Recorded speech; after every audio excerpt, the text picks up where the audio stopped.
escuchan bien para empezar? Sí, cómo no. Ok, correcto. Bueno, muy buenas tardes a todos. Hay montones de nombres aquí que reconozco de muchas otras ocasiones y algunos incluso de amigos personales, y como en estos contextos siempre es agradable estar en esa compañía, buena compañía.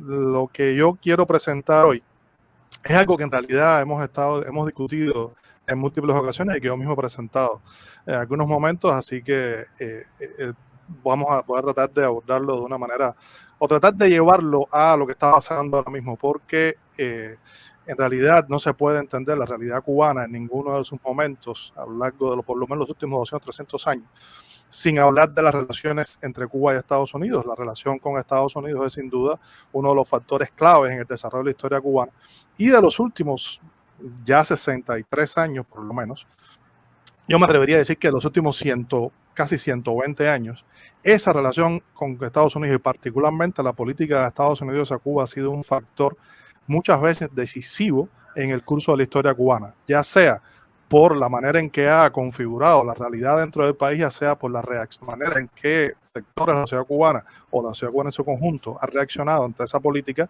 y le ha dado forma a su propia existencia, a las políticas internas, a la política internacional. Dentro de ese contexto, y voy a intentar compartir la presentación acá. Ajá. Dentro de esa historia, uno de los factores claves, o quizás el factor de la política más constante de los últimos 60, 60 y tantos años, ha sido lo que en Cuba le llamamos bloqueo, lo que en Estados Unidos le llaman embargo, y que, para decirlo de una manera, digamos, un poquito más neutra, porque eso lleva a toda una discusión conceptual importante, es la política de sanciones de Estados Unidos hacia Cuba, que es parte integral de la política de Estados Unidos, es parte esencial de esa política, pero que más ampliamente es parte integral de la política exterior de Estados Unidos en sentido general. Ernesto, no se te oye muy bien. ¿Me oyes? Yo creo que no sería mala idea que me mandaras la presentación y yo lo voy pasando, porque se te fue por completo el audio cuando compartiste la pantalla. Ok, no hay problema. Parece, ok. Entonces, una pausa de 1 minuto hasta que nos llegue. La tecnología, sin tecnología no hay tecnología.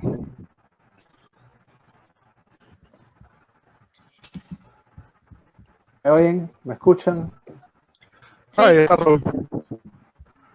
Se escucha perfectamente. Sí. ¿Me lo mandas por correo? Sí, ese es Raúl. Ah, Raúl. Raúl es el que está conectado ahora. Logré conectarme, pero tuve que usar mi teléfono celular porque la conexión está muy lenta. Claro, no se preocupe. Lo importante es que estén.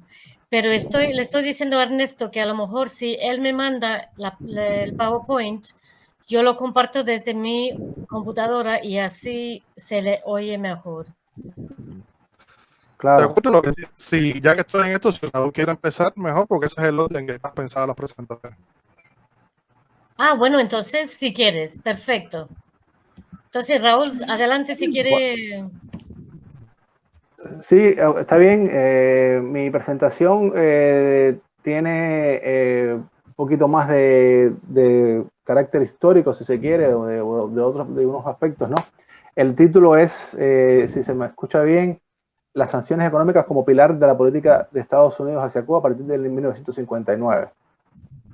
Está bien. Entonces, comienzo y haré unos comentarios, ¿no? Esto es un trabajo bastante extenso, pero por supuesto, con el tiempo que tenemos, ahí voy a decir varias ideas fundamentales, ¿no? Que tienen que ver con esto, y después Ernesto y Seida y Melina pueden dar mucho más detalles de toda esta situación. Yo creo que mi presentación tiene que ver con un marco más bien de toda la política exterior y qué papel tienen esas sanciones en esa política. Y además, primero, bueno, me disculpo por todos los inconvenientes y agradezco la oportunidad de participar en esta conferencia, que me parece muy importante. Es bueno comenzar diciendo que, por definición, como una definición, ¿no?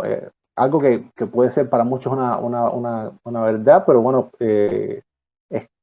pienso que debemos partir de reafirmarlo, que a partir de 1959 el nuevo gobierno dio los primeros pasos hacia la implementación de un programa de transformaciones estructurales que comenzó a incorporar nuevas relaciones de propiedad de clase que limitan la posibilidad de la acumulación de capital privado. Ese nuevo gobierno cubano es resultado de una genuina revolución social y acomete estas acciones como medio para lograr la soberanía económica y política y así como ganar más justicia social.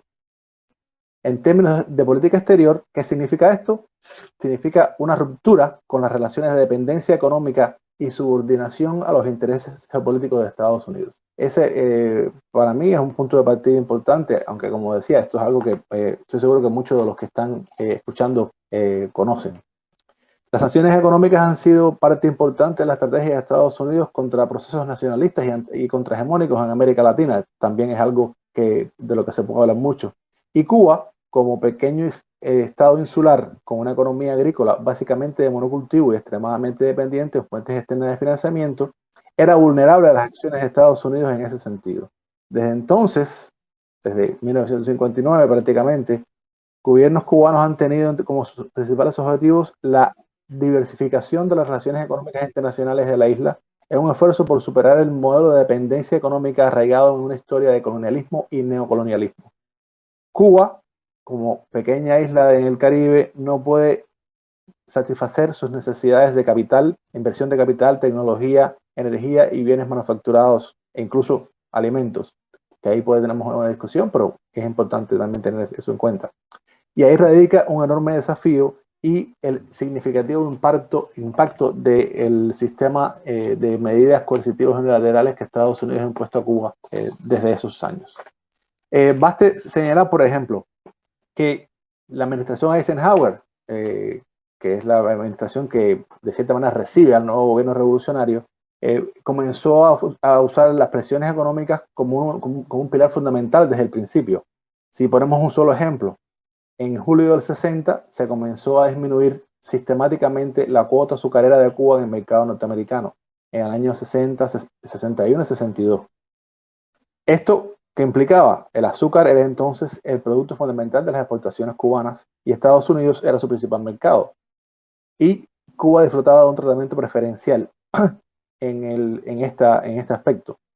No es difícil entender las consecuencias económicas y sociales que para un pequeño estado insular, subdesarrollado y dependiente en una relación asimétrica precisamente con Estados Unidos habrían sido devastadoras. Si vamos a los documentos del gobierno de los Estados Unidos, está muy claro desde los primeros años que hay discusiones muy importantes. Todos conocemos, o muchos de nosotros que estamos, como decía, escuchando esta presentación y participando en esta importante conferencia, porque se ha citado mucho el famoso memorando Mallory, no lo vamos a citar aquí, pero sí es claro, es bueno decir que desde 1960 se están discutiendo en Estados Unidos vías para lograr, primero, el apoyo de otros actores hemisféricos, o sea, la idea de la extraterritorialidad está presente desde los primeros momentos. Y hay otro documento que es muy interesante, en el que se habla que si Estados Unidos logra crear una fuerza opositora dentro de la isla, en consecuencia, se puede hablar de imponer una cuarentena y si el pueblo cubano sufre hambre, se van a deshacer de Castro. Este no es el memorando Mallory, este es otro documento.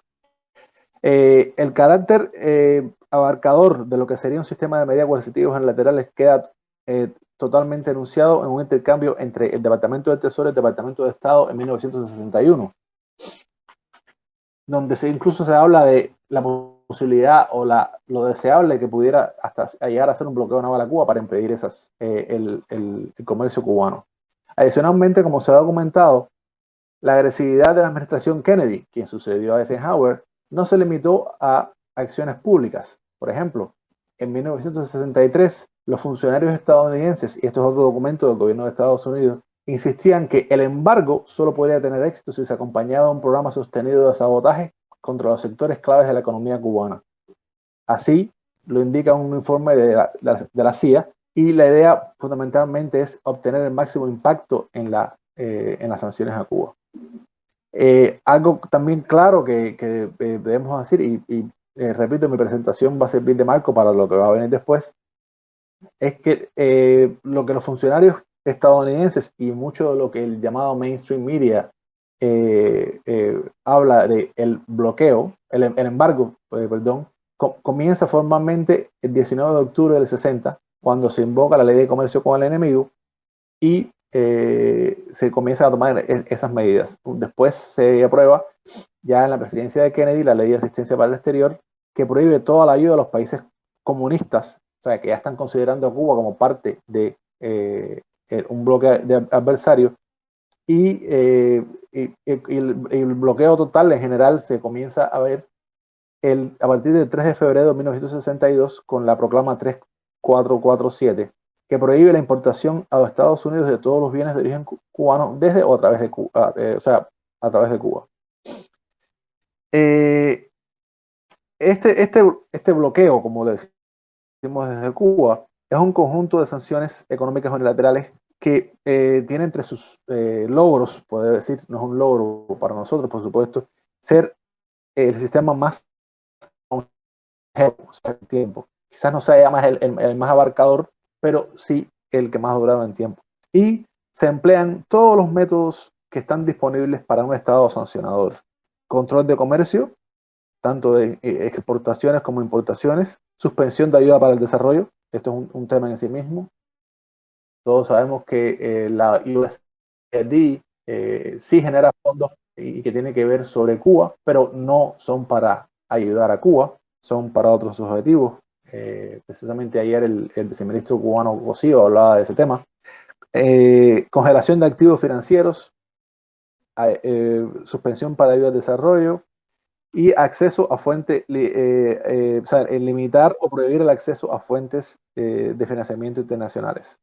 Y además de esto, la inclusión en Cuba, a Cuba en listas negras que limitan la proyección exterior de las empresas cubanas.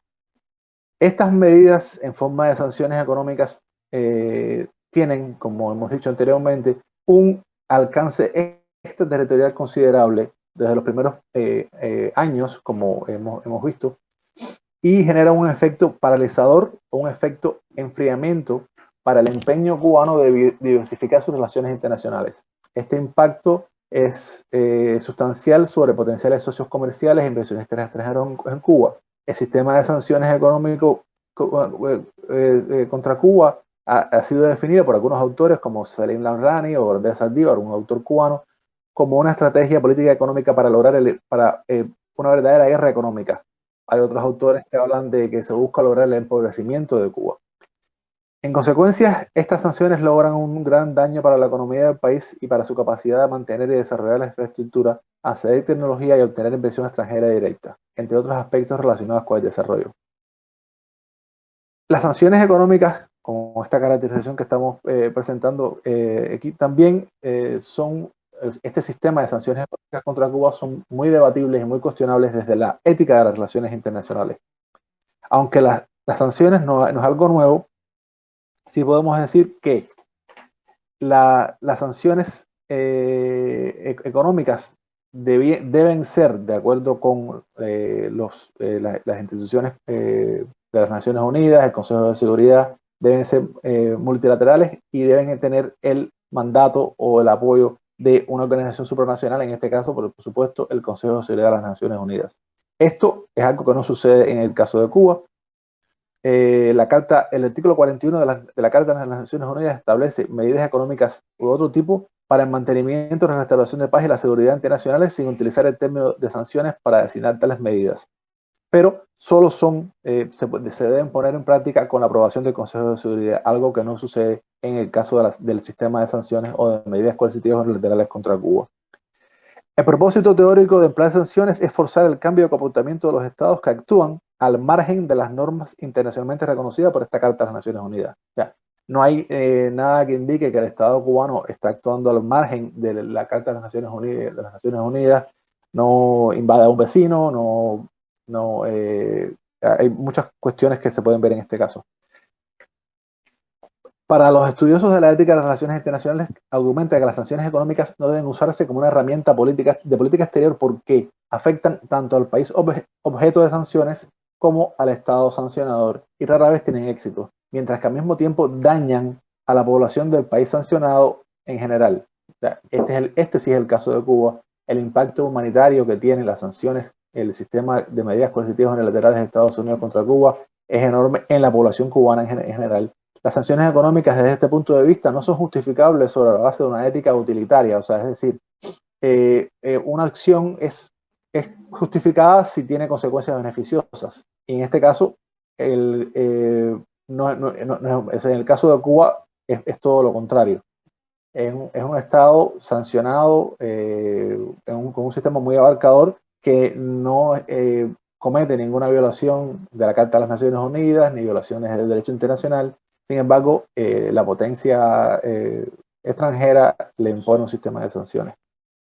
Las sanciones, pudiéramos hablar mucho más de este tema, de definición de sanciones y todas estas cuestiones, pero es real también que Estados Unidos es el país que recurre más a las sanciones como herramienta de política exterior. Y esto se está viendo incluso ahora en la actualidad. Si vamos un poco más a la contemporaneidad en el tema de las sanciones contra Cuba, podemos decir, como han dicho expertos de Naciones Unidas, que las acciones económicas de Estados Unidos violan el derecho de Cuba como Estado y de los cubanos de dos maneras diferentes. En primer lugar, Estados Unidos, la principal potencia económica regional y mundial, es una fuente importante de muchas tecnologías y que esto hace que Cuba se vea privada de acceder a esto, por ejemplo, en el campo de la salud. Esto somete a privaciones a la población cubana y afecta en realidad los derechos humanos de los ciudadanos cubanos. Esto se pudo constatar recientemente durante el periodo más alto del impacto de la pandemia de COVID-19 y aunque Cuba pudo desarrollar sus propias vacunas, el impacto negativo en la población fue mayor por la incapacidad de adquirir a tiempo y con mayor celeridad los insumos necesarios para fabricar las vacunas y enfrentar la pandemia más efectivamente. En segundo lugar, la legislación estadounidense, o sea, la ley estadounidense, trata de obligar a países que son terceras partes o terceros actores a que renuncien a establecer relaciones comerciales con Cuba. El gobierno estadounidense hace más de 60 años ha tratado de convertir este bloqueo unilateral, sin la aprobación de las Naciones Unidas, por supuesto, en un embargo o un bloqueo multilateral mediante medidas coercitivas cuyo objetivo ha sido y impacto fundamental es un gran costo económico para Cuba. Después, si avanzamos un poquito en el tiempo, en aras también del tiempo, ¿no? Y todo este panorama general que estamos ofreciendo, si vemos cómo las sanciones económicas afectan, o sea, el sistema de sanciones económicas, el bloqueo, afecta la estrategia de desarrollo de Cuba, queda bien claro que fundamentalmente después, a partir de la caída del campo socialista y a principios de la década de los 90, cuando Cuba pierde todos sus términos comerciales preferenciales con el bloque del Este liderado por la Unión Soviética, provoca una gran crisis económica y en consecuencia el Estado cubano busca redefinir su estrategia de desarrollo mediante la introducción de reformas económicas y una reformulación de sus relaciones económicas internacionales, algo que era imprescindible para el país en ese momento. Durante las últimas 3 décadas, el gobierno cubano, del 90 para acá, ha hecho sostenidos esfuerzos por mantener un desarrollo social importante y ha tratado de contrarrestar en un conjunto todas las medidas estadounidenses que tienen un gran alcance en la población. Solo por mencionar, y esto también es algo bien conocido, ¿no? A partir de 1992 se aprueban, o sea, del principio de los 90 se aprueban en el Congreso de Estados Unidos 2 leyes muy importantes, la ley Torricelli del 92 y la ley Helms-Burton del 96, que codifican estas sanciones, sobre todo la Helms-Burton, y la convierten en ley y eliminan la prerrogativa presidencial e incluso de modificar y poder eliminar algo que tenga que ver con el sistema de sanciones hacia Cuba. Pero en la actualidad, como todos conocemos, solo un voto en el Congreso de Estados Unidos puede revocarla y toda modificación debe hacerse solo a partir de licencias generales específicas. Oficialmente, el propósito de todo esto, y es una gran contradicción, es promover una transición pacífica hacia la democracia en Cuba a través de la aplicación de presiones apropiadas sobre el gobierno cubano. Esto es lo que dicen básicamente todas estas leyes, pero en realidad lo que se busca, como inicialmente las primeras discusiones que hicimos referencia a principio de los primeros años de la revolución, es empobrecer, afectar a la economía cubana y afectar la capacidad del gobierno cubano, del Estado cubano, de cumplir con su obligación y su proyecto, que es lograr la mayor justicia social posible para la mayoría de los cubanos. Hay algunos aspectos para ir terminando. Por ejemplo, en términos de la ley Helms-Burton, el título 3 es uno de los más importantes que fue puesto en práctica por primera vez por la administración Trump y que tiene consecuencias muy importantes por su carácter marcadamente extraterritorial. Esto lo logra etiquetando todas las propiedades cubanas, propiedades nacionalizadas como bienes robados y decreta que comerciar con esos bienes es un robo a la propiedad de Estados Unidos, y el que lo haga comete un delito y debe enfrentarse entonces a las leyes estadounidenses. En consecuencia, es posible que ciudadanos estadounidenses y personas físicas y jurídicas cubanas presenten una acción civil por daños y prejuicios en tribunales estadounidenses contra cualquier persona que esté comerciando con productos nacionalizados durante los primeros años que siguieron a la Revolución Cubana. Esto, por supuesto, ya ha desencadenado muchas demandas en cortes estadounidenses, en juicios, y muchas de estas como han tenido como resultado, aunque algunas todavía están en litigio, lo que busca fundamentalmente es afectar la conducta de personas extranjeras fuera de los Estados Unidos que intentan promover negocios con Cuba. Si Estados Unidos se adhiriera, esto es muy interesante, solamente a la suspensión bilateral del comercio con Cuba y la suspensión de la ayuda al desarrollo, esto incluso sería menos perjudicial para las estrategias de desarrollo cubano y sería una violación menor del derecho de desarrollo de Cuba. Sin embargo, el régimen de sanciones económicas de Estados Unidos está estructurado para restringir la productividad de toda la economía, generando un efecto paralizador y obstáculos a la necesaria inversión extranjera y la monetaria, afectando el desarrollo de toda la economía de la isla.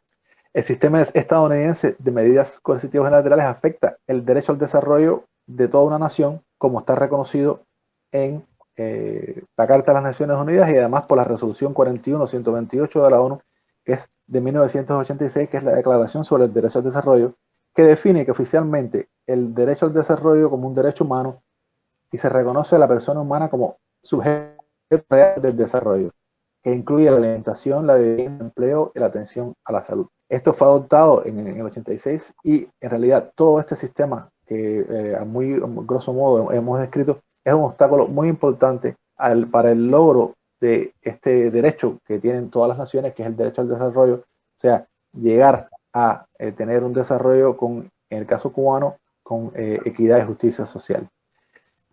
Para concluir y ya cerrar y dar la paso al próximo, como hemos dicho, a partir del triunfo de la Revolución Cubana y hasta la actualidad, todos los gobiernos de Estados Unidos, con el apoyo de la derecha de origen cubano, han empleado su poder económico y las medidas coercitivas unilaterales como herramienta de política exterior para lograr un cambio de régimen en Cuba. El sistema de sanciones económicas impuestas a Cuba por los Estados Unidos constituye uno de los ejemplos del sistema de sanciones que más críticas puede recibir desde la ética de relaciones internacionales, por lo que explicamos anteriormente. Es un sistema unilateral sin aprobación del Consejo de Seguridad y no se somete a una evaluación regular sobre su efectividad o la continuidad en el tiempo y afecta a toda la población de Cuba. Constituye una intrincada y cambiante red de estatutos, normas, reglamentos, listas negras y es un obstáculo para la diversificación del comercio exterior de Cuba. Genera un efecto de enfriamiento significativo sobre los posibles inversores extranjeros y limita el acceso a Cuba y a sus proyectos de desarrollo al limitar las opciones de la inversión extranjera directa en Cuba. las medidas coercitivas unilaterales de Estados Unidos contra Cuba, el bloqueo, como lo llamamos desde Cuba, ha afectado el sistema científico tecnológico de Cuba y las estrategias de desarrollo económico y social del país, que siempre ha tratado de buscar aumentar el papel de la ciencia, la tecnología y en la elevación del nivel de vida, el desarrollo económico y social de las personas. Esto es particularmente visible, y lo hemos visto recientemente, en las es particularmente visible en recientemente que las sanciones estas apuntan fundamentalmente a las sectores más dinámicos de la economía cubana y tratan de limitar las ventajas competitivas que tienen y afectan el desarrollo económico general de Cuba. Finalmente, las sanciones económicas, el bloqueo a Cuba es marcadamente unilateral y tiene un impacto en sectores claves de la economía cubana como el turismo y la biotecnología y continúa infligiendo un daño fundamental importante en la realización de los objetivos de desarrollo de Cuba y como el Plan Nacional de Desarrollo Económico hasta el 2030 y todos los planes que buscan el bienestar de la población cubana. Muchas gracias. Aquí concluyo. Bueno, muchísimas gracias, Raúl. Y una presentación, una ponencia épica en su escala. Bueno, muchas gracias por eso. Bueno, entonces yo hoy voy a seguir inmediatamente a la presentación de Ernesto, que nos dijo que lo va a hacer sin PowerPoint, y entonces regresamos a ti, Ernesto. Bueno, tienes la palabra. Sí, hola, buenas tardes otra vez. Espero me escuchan bien, solo para comprobar. ¿Cómo no? Correcto. Bueno, menos mal que Raúl pudo hacer su presentación en el orden que estaba previsto, porque eso obviamente me libra de tener que hacer algunas referencias históricas que de otra manera me hubiera sido imprescindible hacer. Por tanto, simplemente me voy a continuar a partir de lo que él estaba hablando, porque por supuesto él está haciendo referencia a toda esa historia, todo ese papel que ha desempeñado, sobre todo la política de bloqueo, embargo, sanciones o medidas coercitivas unilaterales de Estados Unidos hacia Cuba y las implicaciones que tiene en múltiples sentidos. Hay una cuestión que es interesante, incluso en lo que estaba diciendo, estos 4 términos que use ahora mismo, aparecen en la presentación de Raúl, porque uno de los problemas que hay detrás de todo esto es que hay un debate conceptual sobre qué realmente es o cómo realmente podemos definir qué término se puede utilizar para ese componente de la política hacia Cuba. Y lo cierto es que lo importante, más allá del término que utilice, es lo que realmente significa. Porque, por ejemplo, si hablamos de sanción internacional, hay todo un grupo de definiciones en competencia que no necesariamente se ajustan a la realidad de esa política hacia Cuba, sobre todo considerando que típicamente las sanciones, como decía Raúl, vienen amparadas por, en este caso, sanciones internacionales por alguna entidad supranacional, o vienen acompañadas de, o son aplicadas a estados o actores que han cometido algún tipo de violación del derecho internacional o demás. Eso es una discusión incluso que hemos tenido en algunos momentos. También es importante recordar que la política de sanciones, el bloqueo y demás, son parte integral, esto lo mencionaba también, de un sistema de políticas hacia Cuba. No se puede esperar en ninguna circunstancia, no se podía esperar en ninguna circunstancia que las sanciones fueran los únicos instrumentos utilizados por Estados Unidos. En realidad, en otro momento hemos discutido en distintas plataformas, en distintos formatos, el papel que han desempeñado en este proceso, en toda esta historia. Por ejemplo, la promoción de la oposición interna en Cuba frente al contra el gobierno nacido de la revolución, e incluso la utilización, en algún momento conversábamos en otro espacio, de instrumentos de ingeniería social para modificar actitudes dentro del país, para tratar de promover entonces posicionamientos y expresiones contrarias al gobierno, y muy recientemente, o en los últimos tiempos, sobre todo los últimos par de años, donde el uso de las plataformas digitales se ha intensificado por múltiples motivos, del acceso a la tecnología hasta el contexto que ha propiciado una mayor presencia en esas que no me gusta mucho el nombre, pero esas llamadas redes sociales o redes sociales digitalizadas. ha sido muy evidente el uso de esos instrumentos y ha sido muy evidente el impacto que han estado teniendo. Pero también es importante que estos mecanismos de ingeniería social se aplican no solamente a actores cubanos, sino a actores fuera de Cuba. Y recordemos, por ejemplo, creo que por acá está Helen, si Helen está por acá, comentaba en algún momento que tratando de reunir donaciones, de hacer donaciones a partir de lo que sucedió en Matanzas, el incendio de la base supertanqueros de Matanzas, se vieron impedidos de hacerlo a partir de que bancos y si mal recuerdo, las plataformas de transferencias de pago de tipo crowdfunding que están sometidas a leyes estadounidenses, aunque no estén dentro del propio territorio de Estados Unidos, básicamente bloquearon eso y otras múltiples experiencias que se han dado por ahí, incluyendo para personas que ni siquiera son ciudadanos cubanos y que han visto afectadas sus condiciones de vida por que se le bloquean determinadas transferencias, no porque haya ninguna violación o porque provengan de una institución estadounidense, sino para evitar tener o sufrir algún tipo de castigo por parte de OFAC en Estados Unidos. Estamos hablando de un sistema sumamente complejo que trata de modificar actitudes no solamente dentro de Cuba, sino a nivel internacional. Y ese es el contexto de que estamos hablando. Las sanciones económicas particularmente se han convertido, como decía Raúl, en el instrumento preferido básicamente de los gobiernos estadounidenses como parte de su política exterior. En el año pasado, por ejemplo, se publicaba un informe del Departamento del Tesoro que mostraba que el uso de sanciones económicas internacionales había aumentado prácticamente en un 1000% de 2001 a 2021. Eso es a cierre de 2021, antes del conflicto en Ucrania. O sea que estamos hablando de un instrumento que es el instrumento que se convierte en cada vez más recurrente dentro de esa política exterior, pero que viene acompañado además por una construcción de una imagen en torno a los por qué se utilizan esas sanciones, a quién se le aplican esas sanciones y cuáles son los efectos de esas sanciones, que trata de justificarlas ante los ojos de los distintos públicos a los cuales está dirigido. Es muy curioso que en realidad la investigación que se han hecho al respecto muestra que la efectividad de las sanciones económicas en cuanto al logro de los objetivos que se declaran es en realidad muy bajo. No solamente en el caso de Cuba. El ejemplo que se pone históricamente es el ejemplo de Sudáfrica, pero habría que colocar el ejemplo de Sudáfrica, las sanciones contra Sudáfrica, dentro del contexto de lo que estaba pasando, por ejemplo, la guerra en Angola y las implicaciones que eso tuvo para el régimen del apartheid en ese país, con todo su impacto sobre la caída de ese régimen. Y eso no es menor para esta discusión, porque es posible que parte del efecto que se atribuye a las sanciones en realidad no haya sido tal. Eso es un tema que me parece que necesita mayor discusión en unos cuantos foros.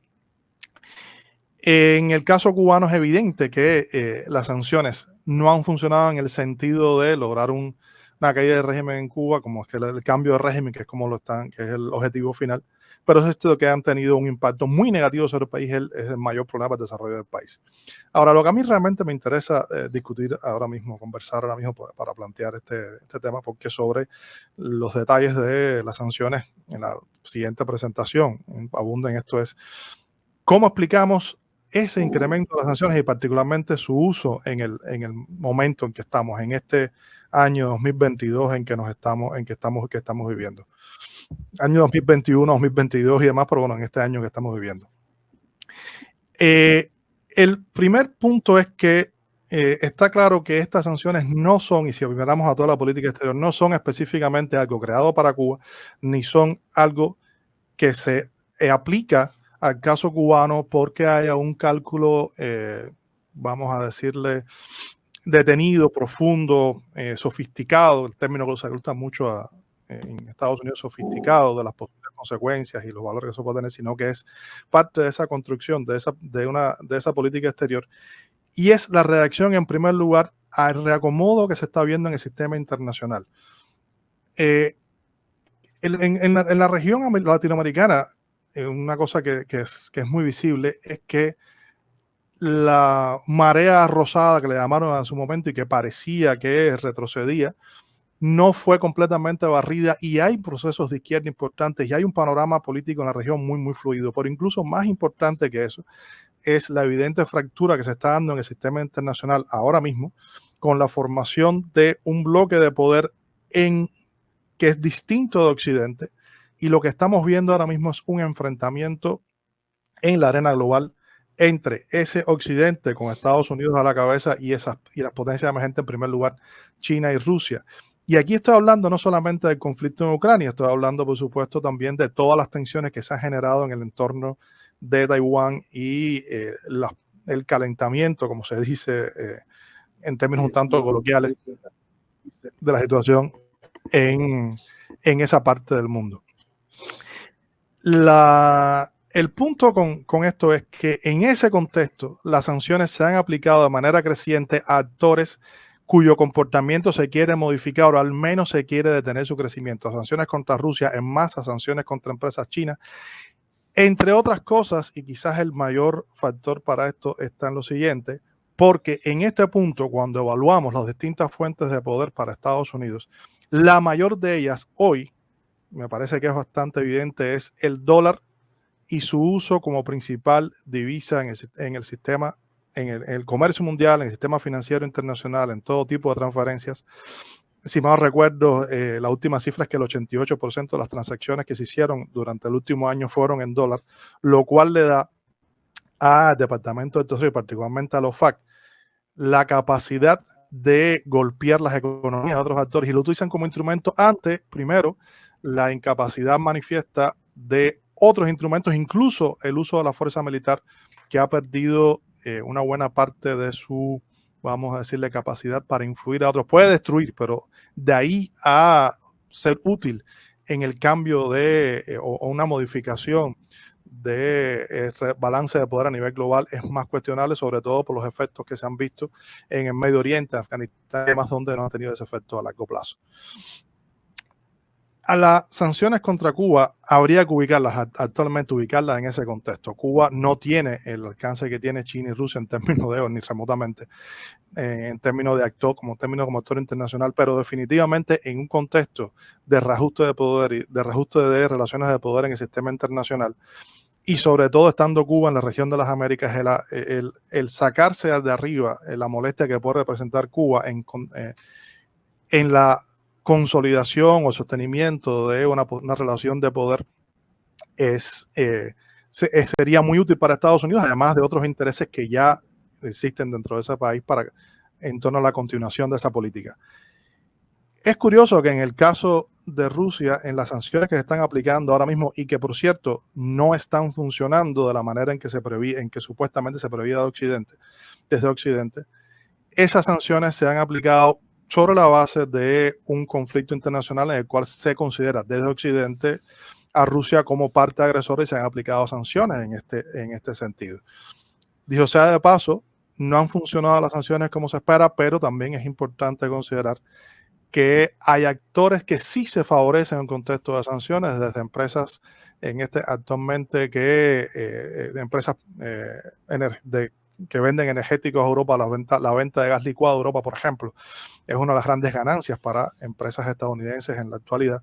En el caso cubano es un poco más difícil de ver ese factor, pero definitivamente eso también hay que considerarlo. Pero una parte interesante es que en el caso cubano no existe esa justificación de tener o de que haya una agresión contra otro país, ni es un motivo de ruptura o de violación del derecho internacional, lo que quiera que sea que se entienda por derecho internacional, que no es tan simple tampoco. En el caso cubano se trata de obligar a modificar el sistema político dentro del país. Y eso está amparado, y en parte de la discusión que se tiene en la academia, en un criterio de soberanía limitada, lo cual no deja de ser interesante, porque soberanía limitada en una época se aplicó por la Unión Soviética respecto al caso de Hungría o el caso de Checoslovaquia para la intervención a través de participación en 56, en 68, y fue muy criticado en su momento. Y sin embargo, hoy y frecuentemente he estado escuchando esto desde colegas estadounidenses, colegas alemanes u otros colegas de otras partes de Europa, que hablan de soberanía limitada a partir del hecho de que el Estado-nación ya no es el modelo político apropiado para la realidad contemporánea y por tanto debe haber un tema de responsabilidad internacional, etcétera, etcétera. Lo curioso del caso es que en todos estos, en todos los momentos en los cuales se habla de soberanía limitada, se habla y se construye desde aquellos estados que ocupan posiciones de poder en el sistema internacional y cuya soberanía nacional no está amenazada en ninguno de esos contextos. Estamos hablando entonces de un concepto de soberanía limitada, pero que no tiene nada que ver con la idea de una cesión simétrica de soberanía a una entidad supranacional que se pueda construir para, digamos, encontrar un mejor camino de desarrollo conjunto, de desarrollo vía integración y demás. Estamos hablando de una soberanía limitada que se construye como idea desde posición de poder proyectando una estructura jerárquica con determinados centros ubicados en la cúspide de esa pirámide de distribución de poder. Resumiendo, es lo último que quiero decir. Es lo último que quiero decir. Las sanciones contra Cuba hay que verlas dentro de esa transformación del sistema internacional, como la continuidad de una política que existe desde hace mucho tiempo, pero también como parte integral del uso privilegiado que se le ha dado a esa clase de instrumentos en un contexto en el cual otros instrumentos pierden capacidad de acción, justificados por distintas vías, pero dentro de una perspectiva de soberanía limitada, que en realidad cuando vamos a la práctica no es otra cosa que un discurso para justificar un ejercicio del poder en relaciones con un sentido totalmente geopolítico, cual otro tipo de expresiones, de ideas, son solamente eso, justificaciones para ocultar lo que son intereses de ejercicio de poder y de sostenimiento de posición en una geometría internacional de poder, en la cual los marcos legales en realidad son poco relevantes más allá de como instrumentos de justificación. Eso era todo lo que tenía para hoy. Gracias. Bueno, muchísimas gracias, Ernesto. Y gracias también por tu paciencia con la conexión. Bueno, entonces seguimos directamente a la tercera ponencia de Zeida Barrera y Melina. Pero yo supongo que vamos nosotros a operar la PowerPoint, ¿ok?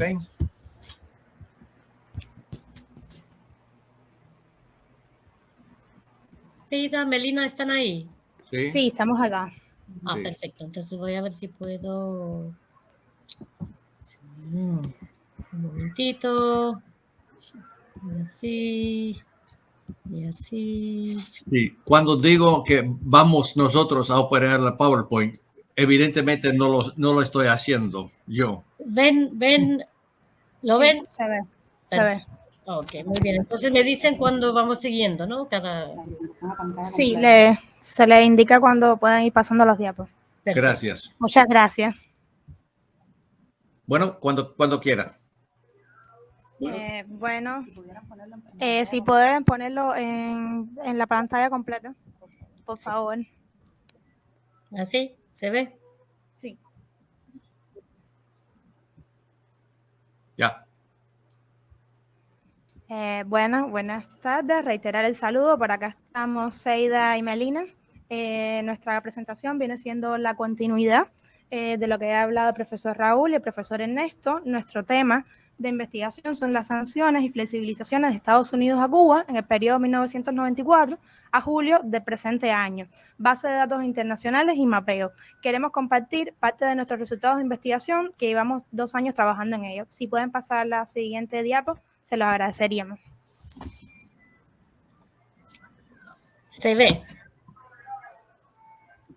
No. Ese es el problema sí, ahora sí, no lo puedo hacer en grande porque así no se puede avanzar. Entonces, lo dejamos así, si no te importa. Sí, está bien, muchas gracias. En primer lugar, nos referiremos a las bases de datos sobre sesiones internacionales. Consultamos 2 bases de datos internacionales y 2 nacionales. En un segundo momento, hablaremos de esas sanciones y flexibilizaciones identificadas en el periodo y en un tercer momento, la profesora Zeida se referirá al mapeo de las listas negras. Si pueden, la siguiente, por favor.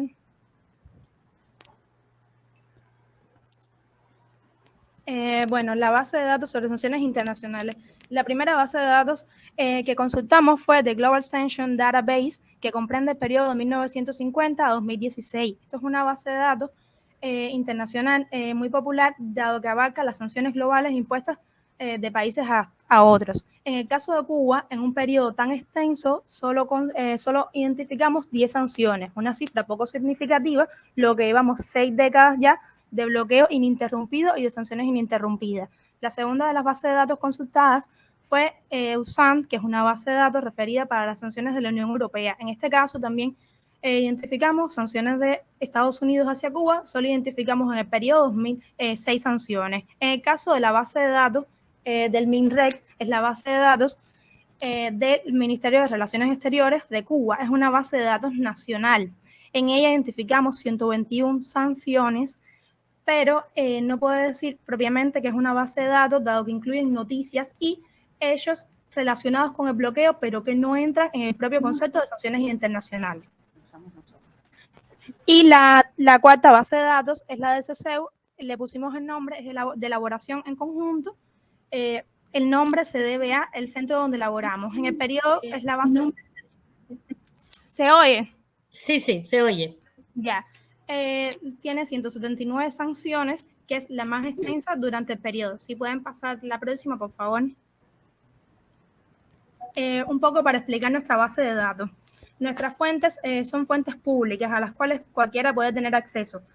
Tomamos las sanciones a partir del Registro Federal de Estados Unidos y el Congreso. Fueron procesadas para nuestra investigación un total de 1.731 entre leyes, órdenes ejecutivas, presidenciales, memorandos, proclamas y determinaciones. Dentro de ella excluimos los proyectos legislativos y normas secretas.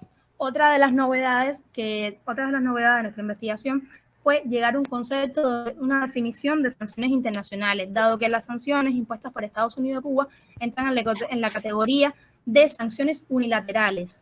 Y tomando las definiciones de otros autores se nos hacía un poco y excluíamos algunas sanciones que habíamos identificado en ese periodo. Otra de las novedades son las flexibilizaciones. Mucho se habla de las sanciones, pero durante ese periodo, en menor medida, el gobierno de Estados Unidos ha flexibilizado algunas de las propias medidas impuestas. Si pueden poner la próxima diapo. Gracias. Esta es la definición de sanciones internacionales para el contexto cubano que defendemos. Las definimos como las medidas punitivas impuestas directas o indirectamente por un Estado, grupo de Estados u organizaciones internacionales contra cualquier otro sujeto, con el objetivo de limitar tanto la capacidad material como la de obrar del sancionado, obligándole así a realizar los cambios que el sancionador interesa. Deben tener al menos potencial algún tipo de efecto real, pues si se quedan en el plano simbólico carecen de trascendencia, pierden el carácter punitivo.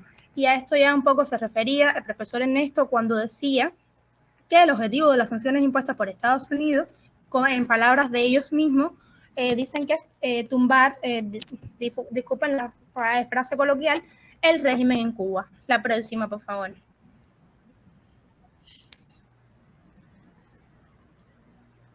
La próxima. Ahora nos referiremos a las sanciones. Y flexibilizaciones también. Incluimos también. Bueno, acá mostramos un gráfico del periodo y las cifras de sanciones por año.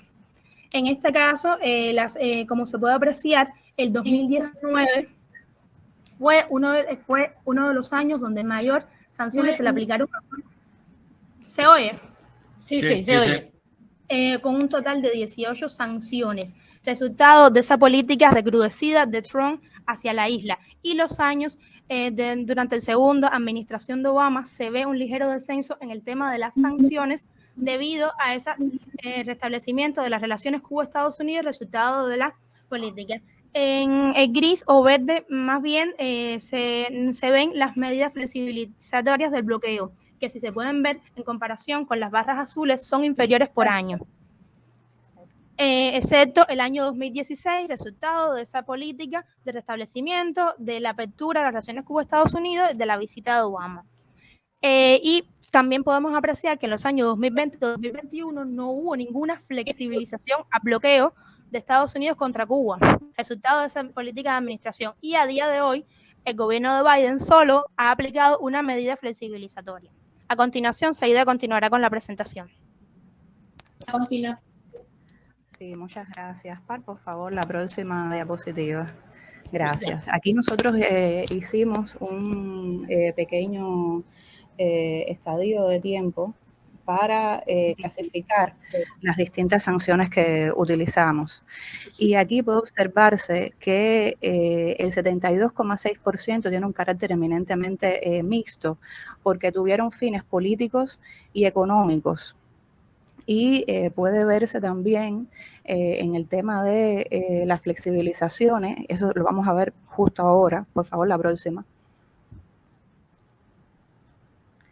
Aquí nosotros conectamos o intentamos conectar en la diapositiva los periodos de las elecciones presidenciales que se reflejan con las líneas rojas. Igualmente puede verse Clinton, Bush, el periodo Obama con Trump y después con Biden. Y puede notarse cómo los mayores picos de sanciones, los incrementos de las sanciones, están directamente conectados con los años alrededor de las elecciones. Puede ser que sea antes, durante o después de las elecciones. Esto nosotros primeramente escribimos un trabajo que solamente abarcaba del año 2001 hasta el 2020. Pero ahora lo ampliamos y esto todavía se hace más recurrente cuando ampliamos desde el año 96 hasta el 2022. Y ese es uno de los resultados que además al confeccionar los escenarios, cada vez que se avecina un año electoral presidencial, es de esperar, en este caso, cuando se observa la trayectoria que ha tenido las distintas administraciones, que se espere un nuevo incremento de las sanciones. La próxima, por favor. La próxima diapositiva. Gracias. Relacionado con el gráfico anterior, nosotros clasificamos cuáles eran dentro de las sanciones, cuántas eran modificaciones y cuántas prórrogas. Y vimos que nuevo es realmente muy poco, solamente el 11,8%, y que cuando ampliemos el periodo, porque el objetivo, Melina quiere realizar su tesis de maestría y después de doctorado hasta el mismo año 59, es posible que lo que sea nuevo ya no lo sea tanto cuando se observen los antecedentes hacia los periodos anteriores. Pero clasificamos 33,5% como prórrogas porque son sanciones que no cambian en el tiempo, lo único que cambia es la fecha. Por ejemplo, aquí se encuentran las sanciones con el estado de emergencia respecto a Cuba y la posibilidad de atracar buques en las costas cubanas. Eso es una sanción que no ha cambiado, simplemente se prorroga puntualmente todos los años. Y en el caso de las modificaciones, que son las más numerosas, el 54,7%, es porque ha habido cambios. Por ejemplo, se ha observado mucho con las remesas, que han cambiado en varias ocasiones el monto de las remesas, los familiares o personas a las que se le puede mandar, ha cambiado la temática de los buques con Obama, por ejemplo, que se quitaba, se ponía. Eso es lo que nosotros consideramos como modificaciones. Y lo que les mencionaba de esa tendencia que observamos de aumentar alrededor de las elecciones presidenciales. Y en cuanto a las flexibilizaciones, hallamos que el 100% de estas tiene que ver con cuestiones de negocios. En el fondo siempre está alguna cuestión de negocios, los lobbies, la coalición Engage Cuba, que ha hecho lobby durante varios años para que se abra más todavía el comercio, porque saben las ventajas, estamos además muy cerca, los costos de flete de cualquier tipo son mucho menores, pero dentro de estas hay un 36% que se localiza fundamentalmente en el comercio, un 19% en autorizaciones de viajes a la isla. Por supuesto, las aerolíneas están detrás de estas flexibilizaciones, un 20% en cuanto a las listas negras, que vamos a profundizar en ellas a continuación. ¿Qué son las listas negras? Eso lo vamos a explicar. Son listas donde aparecen personas, pero también buques nacionales y extranjeros, que ha sido una práctica de las diferentes administraciones, sobre todo a partir de Obama, de quitar y poner, flexibilizar o sancionar personas de esas listas negras, y que eso en el ámbito de los negocios es una sentencia de muerte, porque esas personas ven bloqueados sus transacciones financieras, se prohíbe hacer cualquier tipo de negocio con ellas, se congelan los activos, y para esos buques implica además no poder atracar en puertos estadounidenses. Y vemos que en el resto de los casos se refieren a cuestiones de telecomunicaciones y autorizaciones de fondo. Pasamos entonces a la siguiente, por favor, que explica en más detalle las listas negras, que esto fue otro momento de la investigación, dado el volumen que hallamos y la tendencia, como yo decía, de que encontramos en las administraciones anteriores de utilizar las listas negras como una manera de dar la imagen de que se estaban haciendo algo con respecto al bloqueo, porque en realidad en ocasiones se trataba de microsanciones y todos los meses había, Trump lo hizo muchísimo, poner 2 o 3 personas en listas negras, poner a todos los miembros del Tribunal Supremo de aquí de Cuba, a los miembros del Consejo de Estado, pero son microsanciones. Y eso también daba la imagen de que se estaba haciendo fuerte, de que se estaba sancionando, que se estaba haciendo duro con Cuba. Pero en el ámbito de los negocios eso crea muchísima incertidumbre. Esa fue una de las razones también por las que abordamos este tema, y ocasionó que en no pocas ocasiones se perdieran negocios importantes para Cuba, sobre todo en el mismo periodo de la pandemia que fue tan crítico para Cuba. Y por eso es que profundizamos en esta temática y hallamos 3 tipos fundamentales de listas negras. La primera es la lista de nacionales especialmente designados y personas bloqueadas que controla la OFAC. La segunda, las entidades y subentidades restringidas asociadas a Cuba, la Cuba Restricted List, que la controla el Departamento de Estados. Y esta lista que también, la segunda y la tercera, se crean con Trump fundamentalmente, es de alojamientos prohibidos en Cuba, que también la controla el Departamento de Estado. Hay una cuarta, que es la CCL, que es la lista de control del comercio, pero esa la dejamos para otro momento de la investigación, que es la de controlar los productos que se puede estimar que constituyen una amenaza para la seguridad de Estados Unidos, y por tanto se prohíbe cualquier tipo de exportación hacia Cuba, no solamente por parte de Estados Unidos, conocemos los efectos extraterritoriales, sino que también se persigue a cualquier proveedor que intente y venderle ese producto a nuestro país. Y eso nos afectó muchísimo durante la etapa de la COVID, desde ventiladores mecánicos hasta sustancias reactivas para poder realizar pruebas médicas. Y nos hacemos esta pregunta: ¿aquí hay restricciones a la libertad individual de los ciudadanos de Estados Unidos sujetos a la jurisdicción estadounidense?